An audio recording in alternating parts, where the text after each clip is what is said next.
എടോ 10 വർഷങ്ങൾക്ക് മുമ്പ് നിന്റെ മകൾ നിഷ കൊല്ലപ്പെട്ടു. ആ കേസിലെ പ്രതി ആരാണെന്ന് നിനക്കറിയോ? ഏതോ ഒരു കോടീശ്വരനായ വിശാലാണെന്ന് കേട്ടിട്ടുണ്ട്. എടോ പമ്പര വിഡ്ഢി, നിന്റെ മകൾ നിഷയെ കൊന്ന ആ വിശാല് തന്നെയാണ്.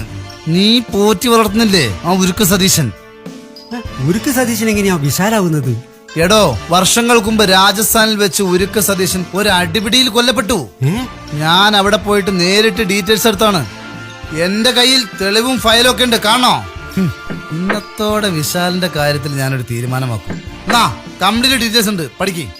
എങ്ങനെയെങ്കിലും ജീവിച്ചോട്ടെ.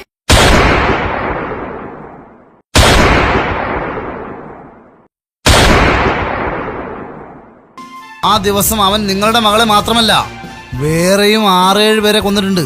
ആണോ? എല്ലാത്തിന്റെ തെളിവ് ആ ഫയലിലുണ്ട്. വീട്ടിൽ പോയിട്ട് സമാധാനമായിട്ടിരുന്ന് പഠിക്ക്, അപ്പൊ ബോധ്യപ്പെടും. എനിക്കിത് വിശ്വസിക്കാൻ പറ്റുന്നില്ലല്ലോ.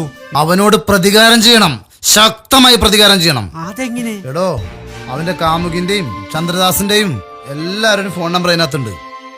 എല്ലാരും വിളിച്ച് സത്യം പറ. അല്ല, അതുകൊണ്ട് എന്താ കാര്യം? എടോ ചെയ്യേണ്ടതൊക്കെ ബാക്കി അവര് ചെയ്തോളും. പിന്നെ ഞാനുണ്ടല്ലോ ഇവിടെ. അവന് വധശിക്ഷ തന്നെ വാങ്ങിക്കൊടുക്കണം. നിങ്ങളെ മകളെ കൊന്ന് അവനെ വെറുതെ വിടരുത്. അവനോട് യാതൊരു സിമ്പതിയും കാണിക്കരുത്.